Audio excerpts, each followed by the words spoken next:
آپ کو افطاری میں طبیعت سے بھوک لگ رہی ہے, آپ نے پھوڑ دیا, پکوڑے بھی پھوڑ دیے اور سموسے بھی پھوڑ دیے, کھجوروں کا ڈبہ پھوڑ دیا. آپ تجربہ کر کے دیکھو پیٹ خراب نہیں ہوگا آپ کا. لوگ کھا رہے ہوتے ہیں, ادھر سے لیمن کا شربت, ادھر سے یہ, ادھر سے کھا لیا, کنٹینیو جتنا کھانا تھا کھا لیا. اب آپ نماز پڑھنے کے لیے آئے, اب 10-15 منٹ کا درمیان میں آ گیا وقفہ. اب اگر ایک کھجور بھی کھاؤ گے نا وہ پیٹ خراب کر سکتی ہے. اب نہیں کھانا آپ نے جب تک دوبارہ شدید بھوک نہیں لگ جاتی. یہ اتنا بہترین نسخہ ہے نا صحت کا, اس کو زندگی کا. میں یہ نہیں کہہ رہا کہ افطاری میں پھوڑ دو, آپ تباہ و برباد کر دو. میں بتا رہا ہوں کہ پھر بھی نسبتاً بہتر ہے. اس سے اتنا نقصان, زیادہ کھانے سے بہت زیادہ نقصان نہیں ہوتا. بے وقت کھانے سے, بغیر بھوک کے کھانے سے زیادہ نقصان ہوتا ہے. سمجھ رہے ہیں؟ ہمارے ہاں لوگ رمضان میں ان کا وزن بھی بڑھ رہا ہے, کم ہونے کے بجائے بیمار بھی ہو رہے ہیں.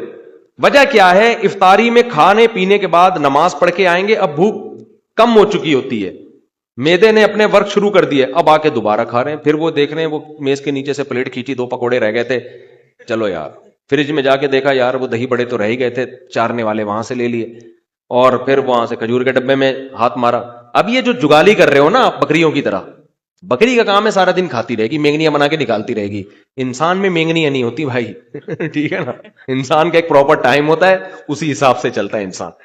تو اب آپ سارا دن جگالی, اب کیا کرنا ہے آپ نے؟ افطاری میں پھوڑ پھاڑ دیا تو اس کے بعد اب نہیں کھاؤ. اب اگر شدید بھوک لگتی ہے تراویح کے بعد, تراویح کے بعد آپ کھا لیں. لیکن میں نے تجربہ یہ کیا کہ تراویح کے بعد بھی اگر صحیح طرح پیٹ بھر کے کھا لو تو پھر سحری میں نہیں کھایا جاتا. تو بہتر یہ ہے کہ تراویح کے بعد بھی نہ کھائیں. اب سخت بھوک لگ رہی ہے تو تھوڑا سا کھا لیں. سمجھ رہے ہیں؟ کتنا کھا لیں؟ تھوڑا سا, تاکہ سحری میں پھر تمیز سے کھائیں آپ.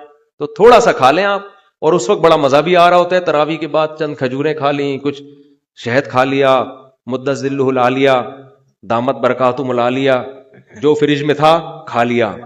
صحیح ہے. پھر جب آپ نے تھوڑا 2-4 نوالے لے لیے, جن کو چائے کی عادت ہے انہوں نے چائے پی لی, پھر آپ کو سحری میں ملائی پراٹھے کھاتے ہوئے مزہ آئے گا, اور وہ ہضم بھی ہوگا, وہ نقصان بھی نہیں دے گا. تو لوگ میرا پراٹھے اور ملائی والا بیان سن رہے ہوتے ہیں, یہ پوری ترتیب نہیں سن رہے ہوتے. یہ ایسے ہی ہے جیسے 4 شادیوں کا بیان تو سن لیا, حقوق اور عدل کا بیان آپ نے نہیں سنا.